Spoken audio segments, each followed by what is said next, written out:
आप देख रहे हैं नवोदय टाइम्स पंजाब केसरी टीवी। देश के अंदर कोरोना वायरस से बचने के लिए वैक्सीन का प्रयोग किया जा रहा है। पहले फर्स्ट डोज जो पहले वैक्सीन दी जाती है और दूसरे में 4 से 8 हफ्ते बाद जो है दूसरी डोज दी जाती है। लेकिन इसको लेकर अब बूस्टर का प्रयोग जो है वो होने लगा है। आज से ट्रायल शुरू हो गया बूस्टर का मीन्स क्या मतलब क्या है। हमारे साथ डॉक्टर सुखविंदर सिंह सुक्खू साहब हैं। सर, मतलब क्या है इसका जो बूस्टर जो है प्रयोग हो रहा है? जब कभी भी हमें वैक्सीन के बारे में समझना है तो हमें इस चीज़ को ध्यान में रखना होगा कि एक तो होता है प्राइमरी वैक्सीनेशन और एक होता है बूस्टर वैक्सीनेशन। प्राइमरी वैक्सीनेशन है कि जो हम फर्स्ट और सेकंड डोज देते हैं, माने आज हमने डोज दिया 1 महीने बाद या 2 महीने बाद सेकंड डोज दिया, और उसके फिर 6 महीने बाद जब हमें लगता है कि हमारे एंटीबॉडीज़ का लेवल थोड़ा डाउन जा रहा है, इम्यून सिस्टम थोड़ा कम जा रहा है, तो फिर हम क्या करते हैं कि उसमें एक बूस्टर डोज देते हैं। बूस्टर डोज होती है कि आपकी इम्यूनिटी को बूस्ट करने के लिए जो भी एंटीबॉडीज़ बने हम उसको कैसे बूस्ट कर सकते हैं। माना ये जाए कि जिस तरीके से जो वैक्सीन है ये लगवा रहे हैं, क्या एंटीबॉडी इसका प्रयोग 3 से 6 महीने या 6 से 12 महीने तक बॉडी के अंदर रह सकते हैं? और जो अगर बूस्टर लगवा लेते हैं तो इसका जो है काफ़ी कितना असर बढ़ सकता है? बिल्कुल, बूस्टर जो है वो इन्हांस करता है आपके कोई भी इम्यून सिस्टम को, आपकी इम्यूनोजेनिसिटी को, जो भी आपने वैक्सीन लगाई है उसकी इम्यूनोजेनिसिटी को इन्हांस करता है। तो हमें लगता है कि 4 महीने में जैसे ही हमारा इम्यून सिस्टम कम हुआ, हमारी एंटीबॉडीज़ का लेवल कम हुआ, तो बूस्टर डोज जो है वो उसको एकदम से उसको बढ़ा देता है, ताकि हमारे जो एंटीबॉडीज़ का लेवल है वो हमारे अंदर इतना रहे कि हमें इन्फेक्शन ना हो। अभी जैसे अब ट्रायल होने लग गया है तो मार्केट में कब तक आने की उम्मीद है अगर बात करें? बिल्कुल, आज जैसे आप देखो कि आज एक ट्रायल शुरू किया है इन्होंने, बूस्टर डोज ट्रायल जिसको बोला है, कोवैक्सीन भारत बायोटेक की जो वैक्सीन है, उसमें उन्होंने तकरीबन 190 जो पार्टिसिपेंट को इंक्लूड करने का सोचा है। अभी जो प्रोस्पेक्टिव है जिनको आज उन्होंने बूस्टर डोज लगाई है, तो ऐसे 190 पेशेंट्स जिनको सेकंड डोज इन्होंने अपने फेज़ 2 ट्रायल में लगाया था, उनको इंक्लूड किया है। तकरीबन 9 स्थानों पे ये किया जाएगा और आज एम्स में ऑलरेडी उन्होंने स्टार्ट कर दिया है। उनका मानना ये है कि हम आज ये बूस्टर डोज लगा करके और 6 मंथ्स के बाद तक का उनका देखेंगे कि वैक्सीन की इम्यूनोजेनिसिटी कैसी है, रिएक्टोजेनिसिटी कैसी है, सेफ्टी कैसी है और पेशेंट इसको टॉलरेट कैसे कर रहा है। तो इन चारों पैमानों पे इसको देखा जाएगा। लेकिन इनमें उन्हीं पेशेंट्स को इंक्लूड किया गया है जिनको डोज जो है सेकंड डोज वो 6 महीने पहले लगी है। लेकिन डॉक्टर साहब एक चीज़ और बताइए कि जो कोवैक्सीन है और कोविशील्ड है, ये दोनों जिन्होंने अलग अलग कंपनी की लगवाई है, क्या वो दोनों बूस्टर लगवा सकते हैं या एक ही कंपनी की?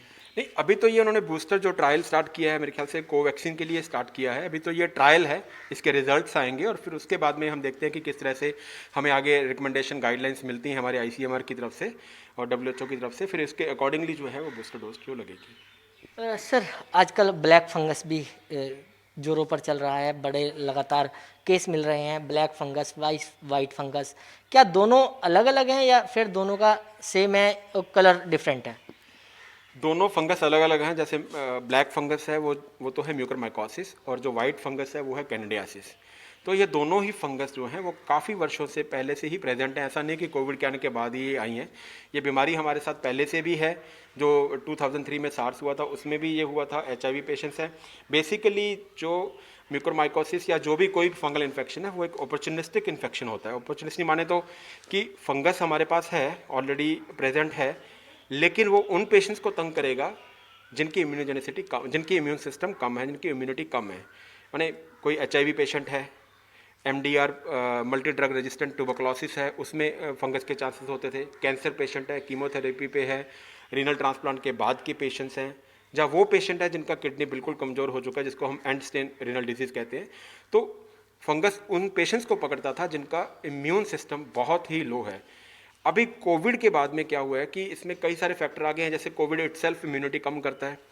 दूसरा फैक्टर है कि डायबिटीज़ है। जिन पेशेंट्स को डायबिटीज़ है और शुगर कंट्रोल नहीं है तो उनकी इम्यूनिटी भी कम हो जाती है। और नंबर 3, जो पेशेंट जो हैं लंबे टाइम तक हाई डोज स्टेरॉयड ले रहे थे, उनकी इम्यूनिटी भी स्टेरॉयड की वजह से कम हो जाती है और उनमें जो है म्यूकरमाइकोसिस के केसेस देखे गए हैं। आज मेरे ख्याल से हमारा टोटल इंडिया का जो टोल है इसका तकरीबन 8,840 के आसपास हो गया है म्यूकरमाइकोसिस जो ब्लैक फंगस के पेशेंट्स हैं। तो ये उन्हीं पेशेंट्स को हो रहा है। इसमें हमें डरने की ज़रूरत नहीं है, पैनिक बनाने की ज़रूरत नहीं है, क्योंकि 85% ऐसे पेशेंट्स हैं जो माइल्ड पेशेंट हैं कोविड के, वो घर में होम आइसोलेशन में ठीक हो रहे हैं।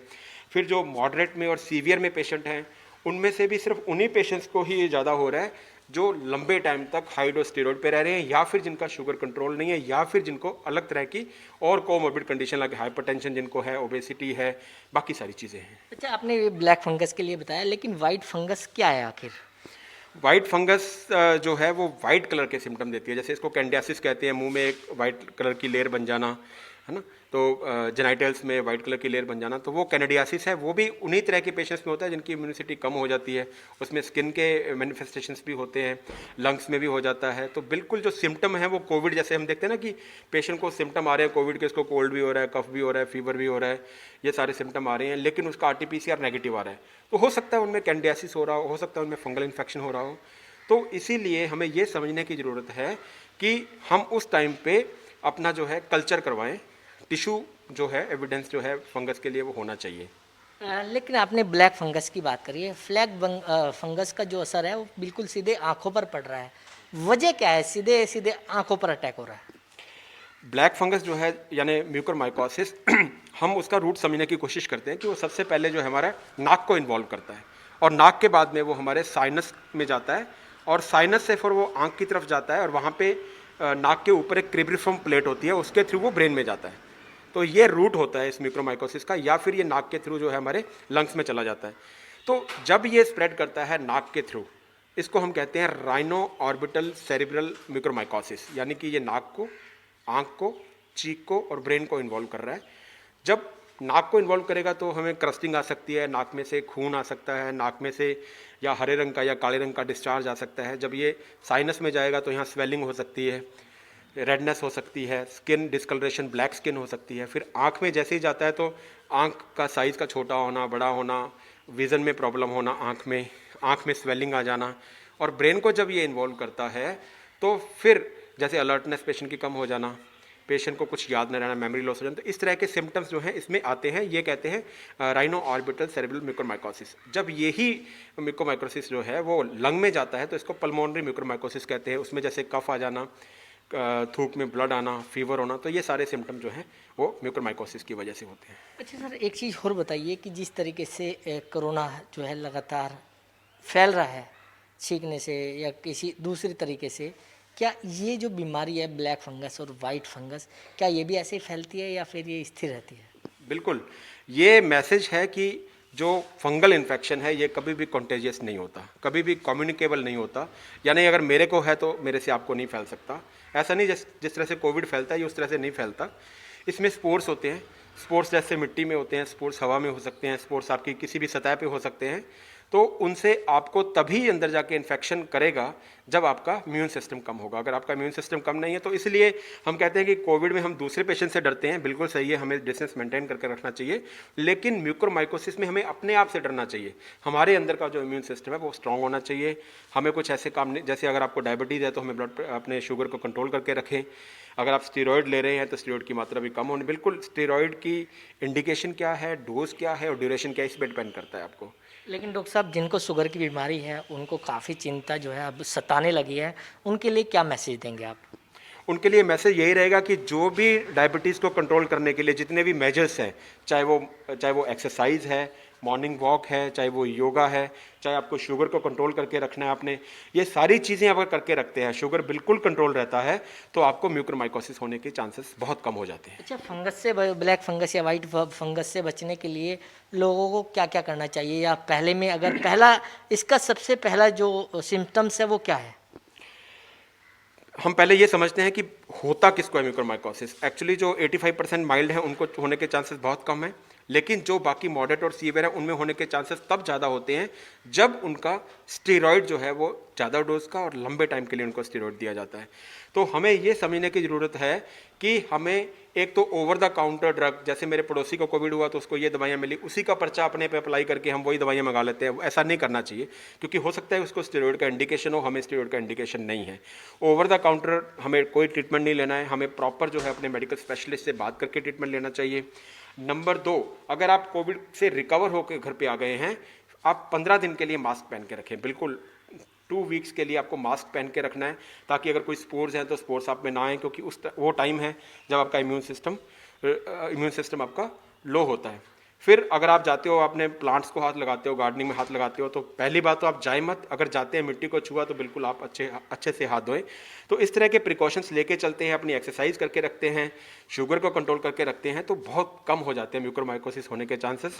और एक टाइम पे किसी का भी डायग्नोसिस होना बड़ा इंपॉर्टेंट है। जैसे अगर आपको डिस्चार्ज हो रहा है नाक से या ब्लड आ रहा है नाक से, नाक आपका ब्लॉक है, आपको डिस्कलरेशन हो गया है, स्किन का स्वेलिंग हो गई है, तो आप इमीडिएटली जाकर के अपने मेडिकल स्पेशलिस्ट के पे जाएं और वो क्या करेंगे, आपका स्वैब लेंगे या आपका टिश्यू लेंगे, उसके कल्चर से पता चल जाएगा। अगर डायग्नोसिस टाइम पे हो जाता है तो बड़ी इजीली ट्रीटमेंट हो जाता है, बशर्ते कि हम इसको बढ़ा लें, हमारी आंख में चला जाए, ब्रेन में चला जाए, तो फिर उसके ट्रीटमेंट के जो है ठीक होने के, रिकवरी के चांसेस उतने कम हो जाते हैं।